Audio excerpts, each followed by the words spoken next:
David said in Psalm 71, "You have allowed me to suffer much hardship, but you will restore me to even greater honor." The suffering is a setup.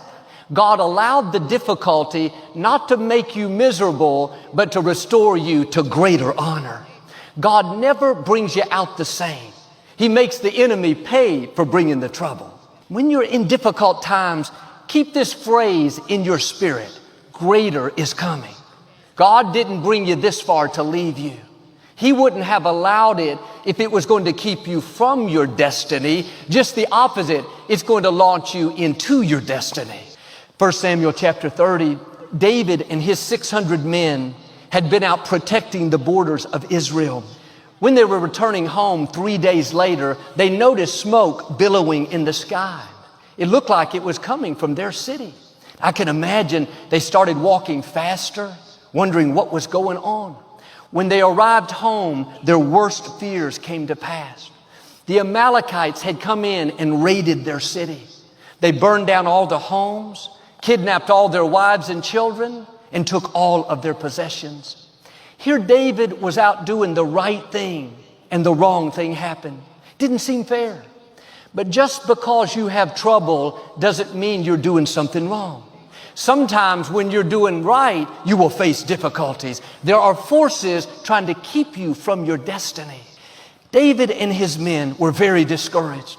They wept until they could not weep anymore.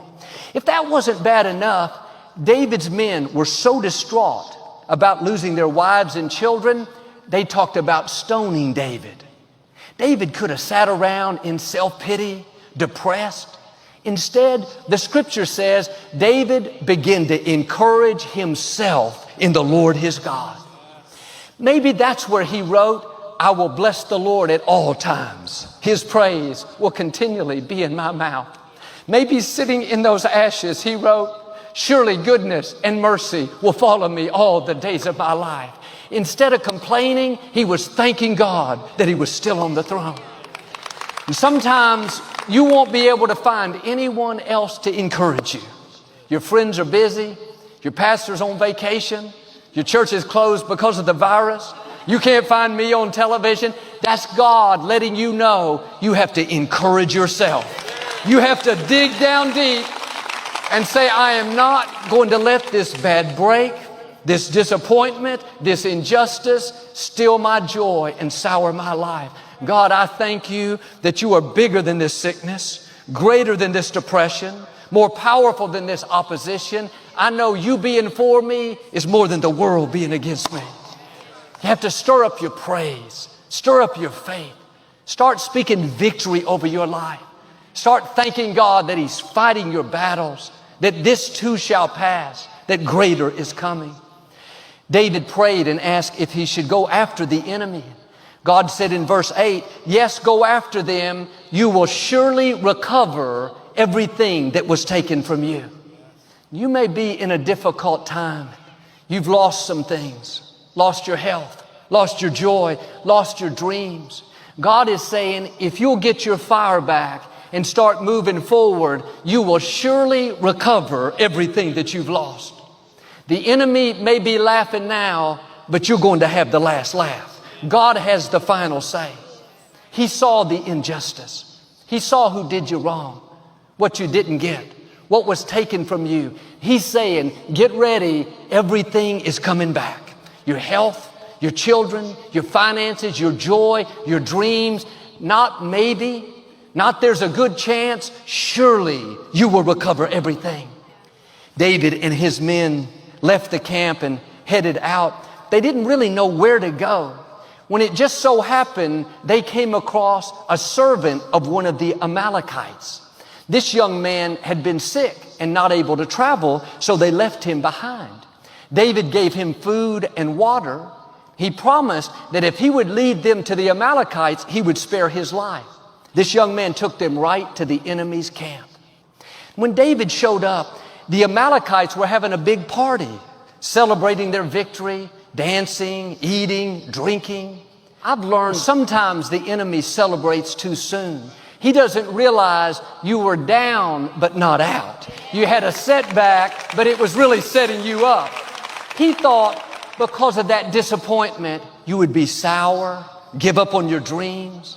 He thought that setback would cause you to keep sitting in the ashes, defeated, depressed. He never dreamed you would encourage yourself.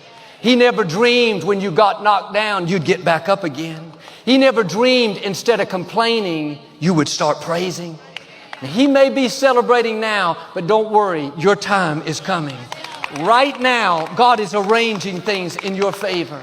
He is lining up the breaks you need. He is pushing back forces of darkness. Things are happening that you cannot see. And if you will keep moving forward in faith, you are going to come in to unusual favor. Breakthroughs, healing, victories, things that you couldn't make happen on your own. David and his men went in and attacked the Amalekites. They wiped them all out. Nobody was left in the camp. Verse 18 says, David got everything back that the Amalekites had taken. They rescued their wives and children. Nothing was missing, small or great, son or daughter. David brought everything back. You may feel like you've lost some things. That loved one that didn't make it. Seems like they took a part of you with them. You don't have the joy you used to have. Or you've struggled with that addiction so long, you've lost the desire to fight. But God is going to do for you what He did for David. One day you're going to say, nothing is missing. I got my dreams back. I got my health back. Got my children back. I got my joy back. God is not going to bring you out partially, where you get most of what you lost. God doesn't do things halfway. Nothing is going to be missing. It was a great victory that David got everything back, but God doesn't bring you out the same. When you go through suffering, greater is coming. Verse 20 says, David's men rounded up all the Amalekites' flocks and herds, all their possessions. These belonged to them as their reward. There is a reward for going through difficulties with a good attitude. We would be grateful if God just brought us back to where we were. But when you go through challenges in an attitude of faith, with your head held high, knowing that God is fighting your battles, then a reward is coming. You're not going to just come out, you're going to come out better than you were before.